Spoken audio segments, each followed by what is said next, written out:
MP DElEd वाले सभी students का जो डीएलएड का पेपर है योग शिक्षा का, अब होगा पेपर।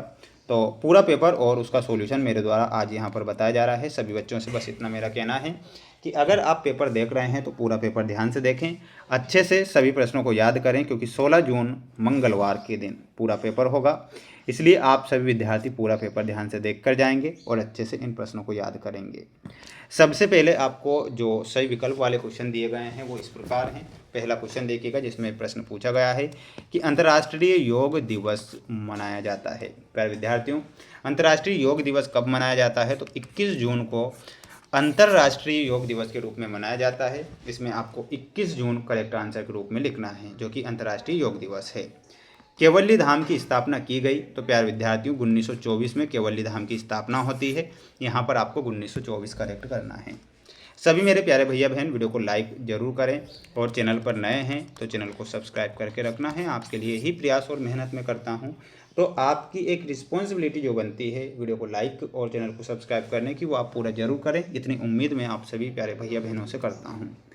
ध्यान के बाधक तत्व हैं, तो माय डियर फ्रेंड्स ध्यान के जो बाधक तत्व होंगे वो कौन से होंगे?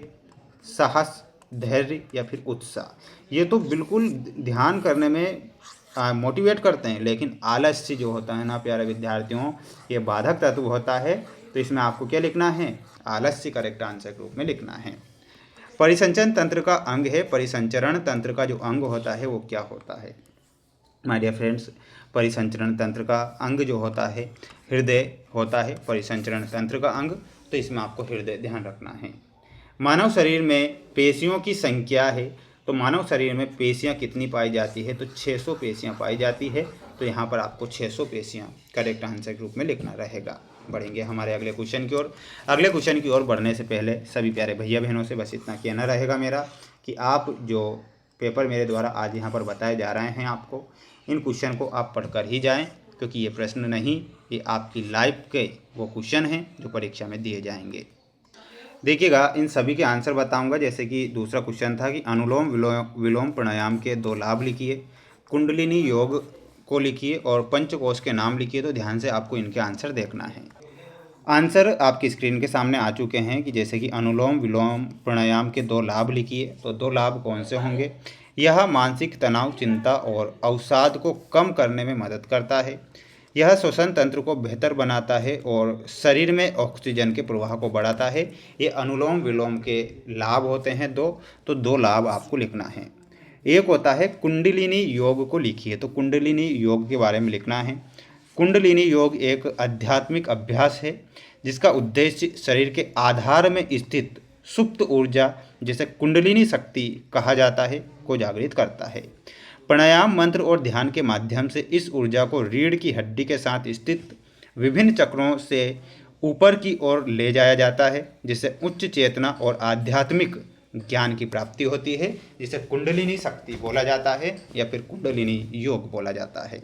बढ़ेंगे अगले क्वेश्चन की ओर। पंचकोश के नाम लिखिए। तो प्यारे विद्यार्थियों, जो पंचकोश हैं वो इस प्रकार आपके पंचकोश होंगे, ध्यान से देखिएगा। एक होता है अन्नमय कोश, प्राणमय कोश, मनोमय कोश, विज्ञानमय कोश, आनंदमय कोश। तो ये आपको यहाँ से स्क्रीनशॉट ले लेना है और याद आपको करके जाना है। अब हम बढ़ेंगे हमारे अगले क्वेश्चन की ओर। अगला क्वेश्चन देखिएगा, कोशिकाएं क्या है? प्रत्याहार की व्याख्या लिखिए और हठ योग प्रदीपिका क्या है? तो ध्यान से इनके आंसर देखना है। आंसर आपकी स्क्रीन के सामने आ चुका है कि कोशिकाएं क्या है, तो लिखना है आपको। कोशिका जीवन की सबसे छोटी संरचनात्मक और कार्यात्मक इकाई होती है।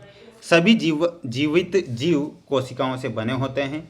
इसे अक्सर जीवन का आधार कहा जाता है, क्योंकि यह पोषण, ऊर्जा उत्पादन, प्रजनन जैसे सभी आवश्यक कार्य स्वतंत्र रूप से कर सकती है, जिन्हें कोशिकाएं कहते हैं। माय डियर फ्रेंड्स, अब आप क्या करिएगा, इसका एक स्क्रीनशॉट ले लीजिएगा और याद कर लीजिएगा। अगला क्वेश्चन है, प्रत्याहार की व्याख्या कीजिए। तो प्यारे विद्यार्थियों, प्रत्याहार की व्याख्या देखिएगा। पतंजलि के अष्टांग योग में प्रत्याहार 5वां अंग है।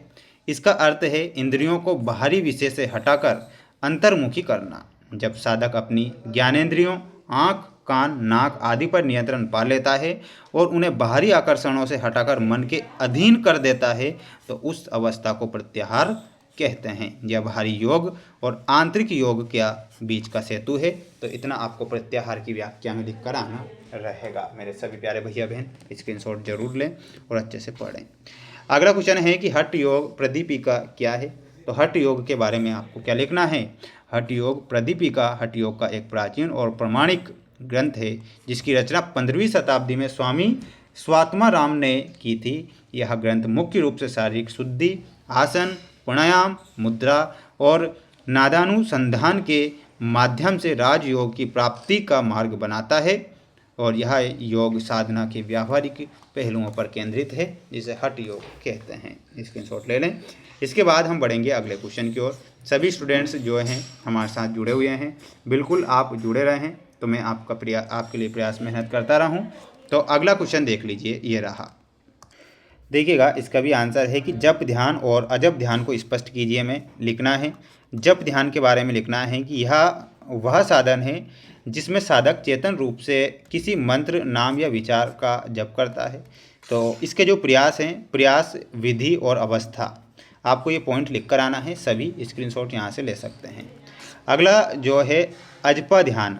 तो अजप ध्यान में आपको लिखना है, इसमें अजपा जप की कहते हैं। यह वह स्थिति है जहाँ जाप बिना किसी प्रयास के अपने आप होने लगता है। तो ये आपको लिखना है स्क्रीनशॉट। अब प्रयास, विधि और अवस्था भी आप यहाँ पर लिख कर आएंगे, स्क्रीनशॉट यहाँ से ले सकते हैं।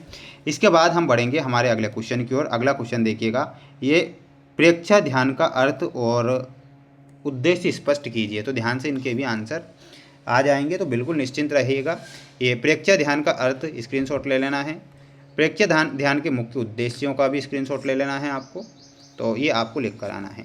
तो ये कुछ इंपॉर्टेंट क्वेश्चन जो मेरे द्वारा बताए जा रहे हैं, आप इन्हें पढ़ें, अच्छे से प्रयास मेहनत करें। चैनल पर जो बच्चे नए जुड़े हैं, चैनल को सब्सक्राइब जरूर करके रखना है। इसी प्रकार आपकी हेल्प मैं अगले वर्ष भी करूँगा, द्वितीय वर्ष के लिए भी। तो बिल्कुल चैनल को सब्सक्राइब जरूर करिएगा। मिलते हैं नेक्स्ट वीडियो में।